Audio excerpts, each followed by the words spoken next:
We're at Hartley's crocodile farm, which is in Cairns.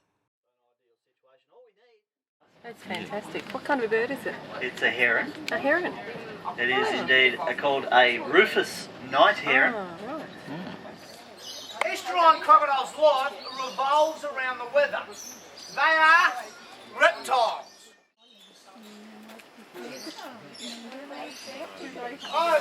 On the menu today is chicken. We vary the diet between chicken, fish, kangaroo and wild pig for the occasional tourist. There was a Johnson croc living on the beach. Now the locals got to know this little fella, so they named him. And they named him Oscar. And it was nothing out of the ordinary for you to be walking along the beach at Palm Cove and see Oscar up sunbaking on the beach with all the other tourists. In other words, he's laying there, legs kicked back, mouth agape. To the untrained eye, that crocodile could have looked dead. Unfortunately for this young German lady walking along the beach on that fine sunny day, she saw Oscar in that total relapse mode. She automatically assumed that he was dead. So what did she do? She walked up to him and kicked him. Oh. Yeah, now you can imagine Oscar woke up very quickly. Oscar, having no fear of people, thought to himself, right, you kick me, that's it. So he started footing it up the beach, chasing her. Chased her up the beach, whammo, bit her on the back of the leg, and yes, she ended up with a nasty laceration.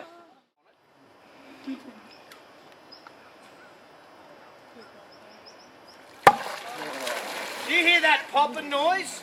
That's what we call a jaw slap.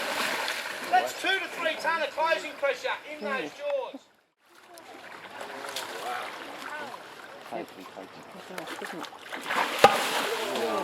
Come on, did you get wet? This time, big fella, it's all yours now. The wing.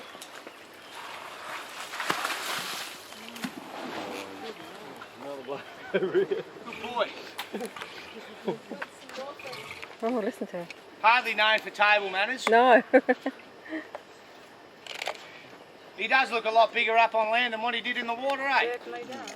230 million years ago through evolution they started to branch off. You got dinosaurs, you got crocodilians, and you got a lot of other marine reptilian species. So they're actually they've evolved from the same family of animals, but they're a totally separate branch. The birds are closer relatives to the dinosaurs than what a crocodile is. Either through evaporation in the mouth for cooling, or the tongue being very vascular, a lot of blood vessels, they can put that in the sun, heat their blood up a lot quicker. When it comes to the crocodiles and their girlfriends, they don't have any emotional attachment to them whatsoever, they just tolerate the girlfriend. It's the only species on the face of the earth where I know the male dominates the female. So does his tongue work like ours? No, his tongue's fused to the lower jaw. Yep. But you'll note that tongue is modified into a valve. Yeah. It's called the palatal valve. And what that does is it blocks the back of his throat off. So say he was to grab me, take me in the water and drown me, he can lay under the water with his mouth open, not drown himself because that valve blocks the back of his throat. Yeah.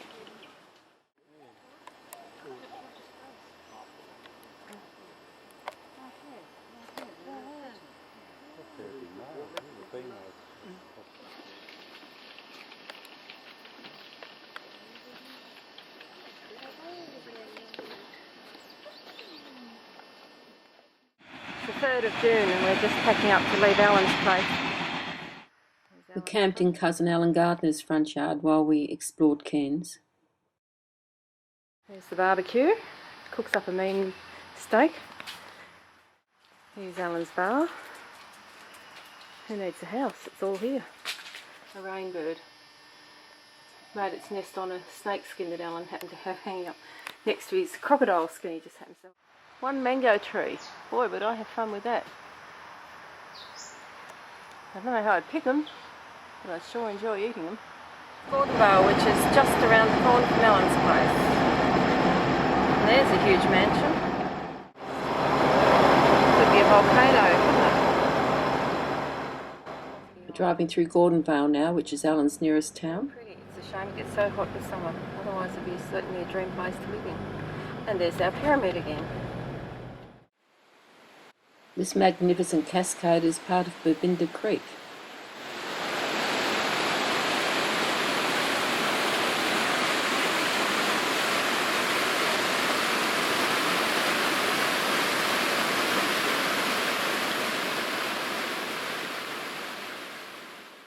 Spent last night at Mission Beach and it poured. That's Dunk Island I'm looking at across there, so you could almost swim out to it from Mission Beach. Leave Tulley, which is the wettest town in the whole of Australia, and appropriately, their symbol is a gumboot with a frog climbing up it. We camped at Cardwell, and I'm now looking across Hinchenbrook Channel towards Hinchenbrook Island. We're going to take the tinny across. 5th of June, we're camped at Cardwell. We've got the tinny in the water out in Hinchenbrook Channel. That's the mainland over there. There's Hinchenbrook Island. Norm's just having a go of fishing for a little while before we continue on.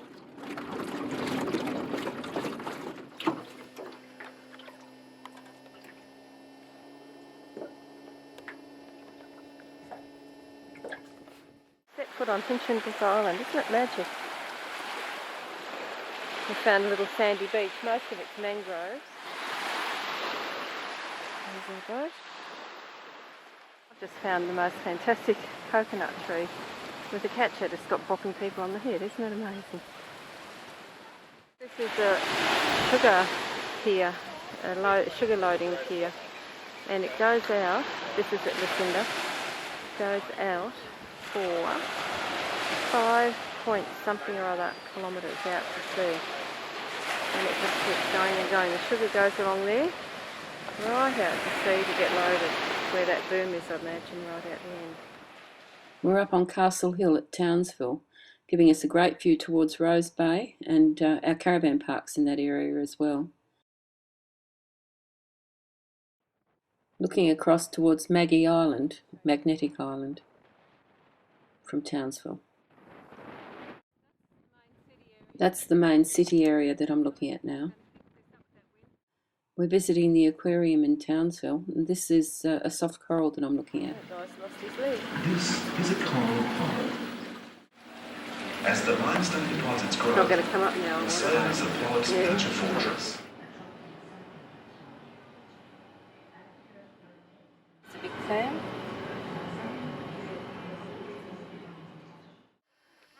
Townsville Common is just alive with all sorts of bird life. It's right up here.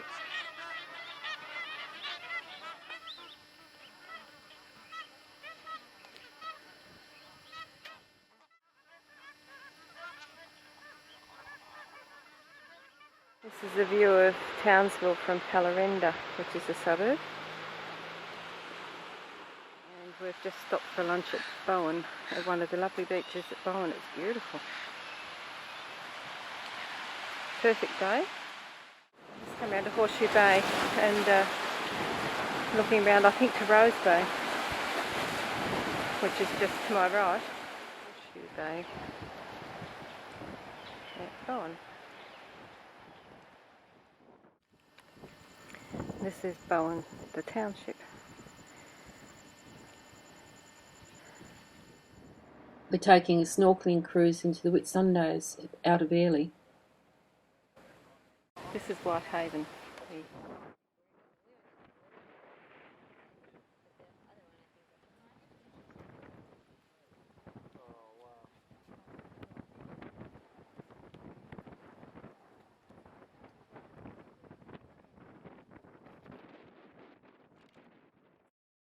Onto the beach I was photographing before. I really enjoyed my first experience of snorkelling and seeing all the beautiful corals and sea life. After a wonderful day out in the Whitsundays, we're returning to Airlie now. We're making our way straight in there. Take us about 5 minutes or so, we'll be alongside. We're visiting the singing ship at Yepoon. The wind blowing through the wires makes the noise, obviously. 10th of June, and we're at Gladstone, looking out over the harbour.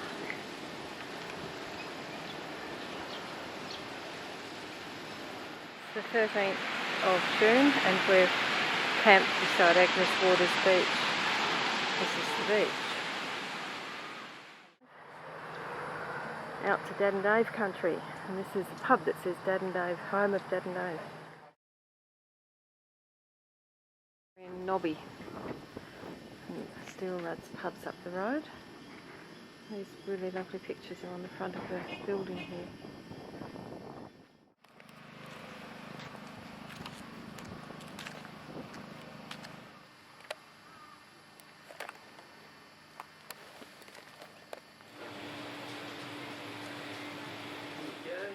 Norm's mate Doug Dakin showed us around his hometown of Toowoomba. This is the Japanese Gardens. We're about 5 k's out of Wollongong. And this is just such pretty country. We've gone over the New South Wales border. Gone through Wollongong.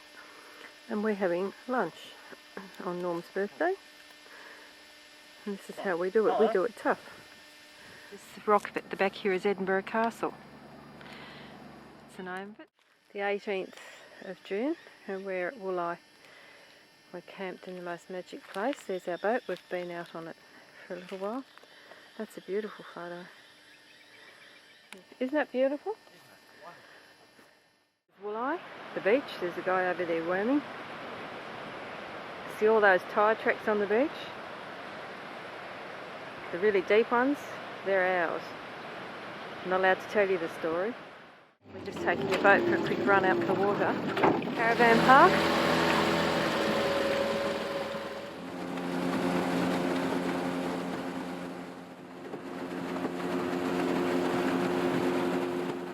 We spent our last night on the road at KJ's at Gosford. We're still at Ken and Caroline's in Gosford, Norm's brother. This is the sun setting over the water from their front veranda. A few weeks after we got back home, we moved into this lovely villa in Mossvale in the Southern Highlands.